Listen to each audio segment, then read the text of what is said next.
All right, good morning. It's the Monday Morning Show. Today on the show, we have a very special guest. Ladies and gentlemen, comic hypnotist Frank Santos Jr. Frank, how's it going? Doing well. How are you? Good. Thanks for coming on the show. No problem. Thanks for having me. So, for those people that don't know, can you tell us exactly what a comic hypnotist is? Sure. I do comedy hypnosis shows, which means like a comic, I go on stage, but I bring people from the audience up, hypnotize them, and then do funny skits throughout the night with them. Okay. So like, for example, I can make you believe, if I get you hypnotized, I can make you believe you're a certain singer and have you do that song, or many other things that are just all fun, good-natured stuff. So, when did you first realize you could hypnotize people? Well, my dad actually did shows when I was probably 4 years old and all the way up till like 7 years ago. So I grew up with hypnosis, but I went to school for college for psychology. Then I got certified hypnosis. And once I did all that, I started doing shows when I was 20 years old. He gave me a show, and from there on, I've been doing them ever since. All right. And did it take a lot of training to get better at it?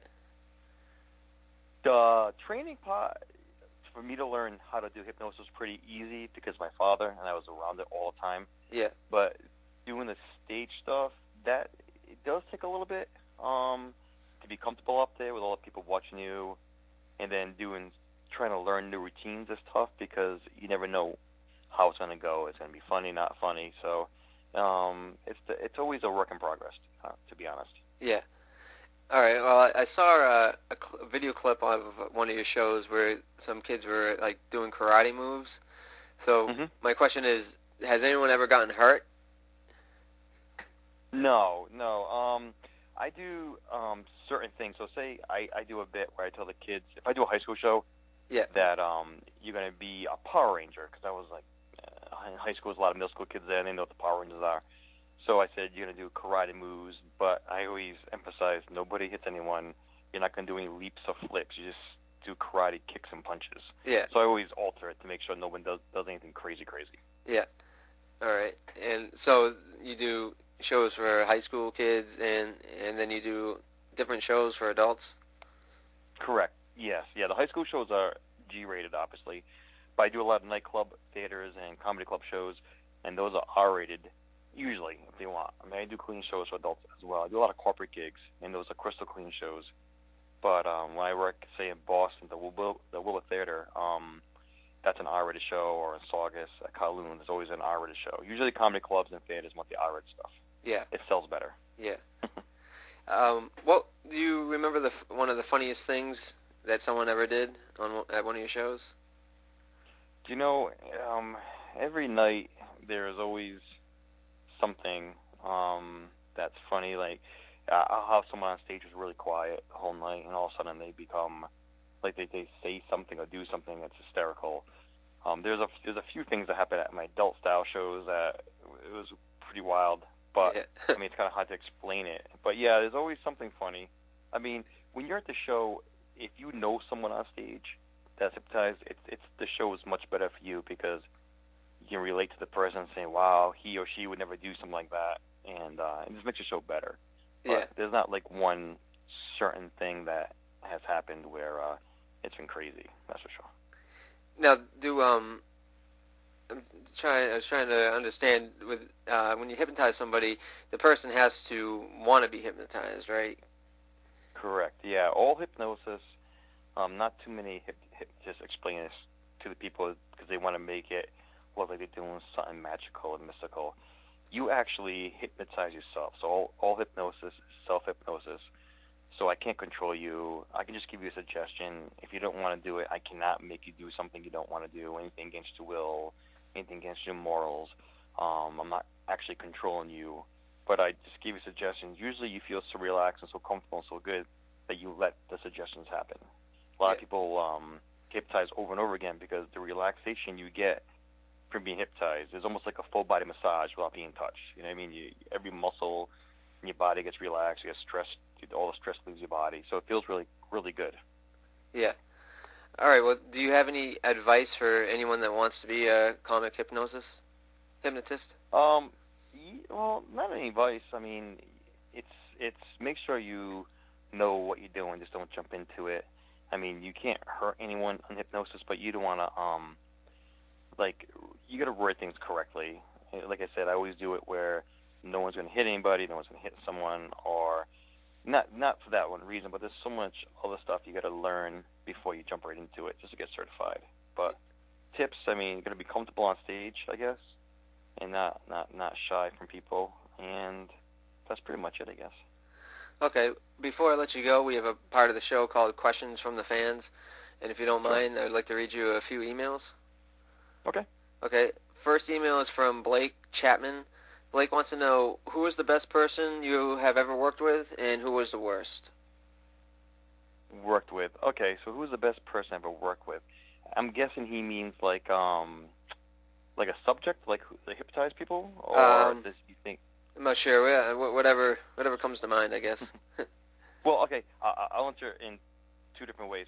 My best subjects are usually people who are open-minded, willing to hypnotize, and it's usually like a high school age student to a college age student. Those are the easiest ones to hypnotize because at that age, there's like no skeletons in your closet. Even though I don't ask you any questions about the past or what are you thinking now, are you having an affair? I don't do any of that stuff. But when you get older, a lot of people get worried about that kind of stuff. And even though I can't force you to say anything you don't want to say, it's harder to hypnotize you if you're a little hesitant. Where a high school kid and the college kids are like happy-go-lucky, they want to try everything and do everything new. Just try it. They're easier. Now, if he's asking about a club or like a certain club, I love working. I work in Manchester, New Hampshire, the Palace Theater, and I love that place. Everyone's super nice. The people who work there are super nice. But then I do a lot of other shows where I dread going, but I'm not going to mention any names. Yeah. That's for sure. All right. Okay, next email is from Ryan Jones. Ryan says, if you can hypnotize people, why not make them rob a bank? Okay, there you go. I cannot make you do anything you don't want to do. Like I said, if you were a bank robber, I could probably make you more focused on it and maybe a better one. Yeah. But I couldn't hypnotize, like say if I hypnotized you and said, all right, you're going to go to this bank, you're going to rob it, and you're going to come back and give me the money. Well, when you're under hypnosis, your subconscious mind is what I use. So in your subconscious mind is everything you remember for a song, to a smell, to a taste. So you know what gasoline smells like, but you're not always walking around aware of what gas smells like. But as soon as you smell it, oh, that's gas. It's in your subconscious mind. It's in that memory area. So if I told you you're going to go rob a bank, your subconscious mind may say, okay, I'll have to do this, this, and this. But then your conscious mind kicks in and says, wait a minute. If you rob a bank, you can go to jail. You can get hurt. You can hurt someone else. That's not a good thing to do. I'm not going to do it, and you won't do it. Yeah. Okay. So I can't do. I'll be hypnotized on my bank tellers and then go in there and get extra money. I can't do that. Yeah.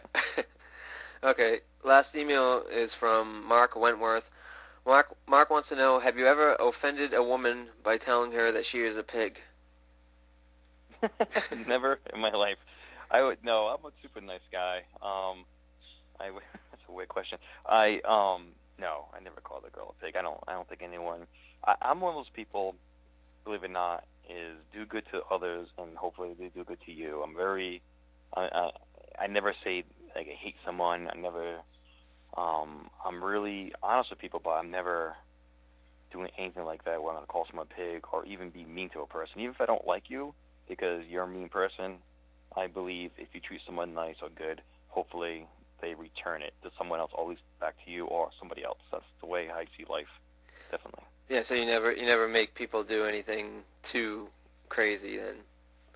Right. No, on stage, I mean, there's been crazy and wild shows, but I can tell by your personality if you would do that or not. Like, I mean, I turn some people into like exotic dancers at the end of my show, and I can tell who's going to do it, who's not going to do it, and I always give them the option of not doing it.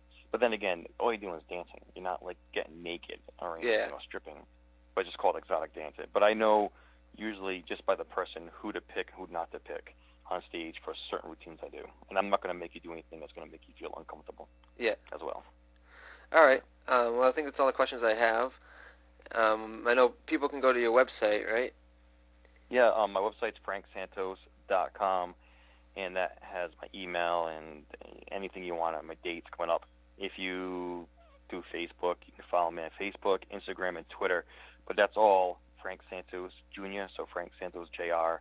is the way you find me there, because my dad was Frank Santos. So, but I also do Snapchat too, and that's a little different because on Snapchat, my name was already taken from probably years ago. Yeah. So I just put a nickname is HYPNOJR. So like Hypnos, but Hypno, and I'm a junior, so Hypno Junior is my little Snapchat name. So I do all that stuff: Instagram, Snapchat, Twitter, Facebook, and website. A lot of social media. Yeah. Doing it, but you have to. Yeah, it is. Sure. Nowadays. All right. Well, thanks for coming on the show. I really appreciate it. No, thanks for having me, and I'm glad we could hook up like this and talk. Yeah, and hopefully I can talk to you again sometime. All right. Have a great day. All right. Thank you. Bye.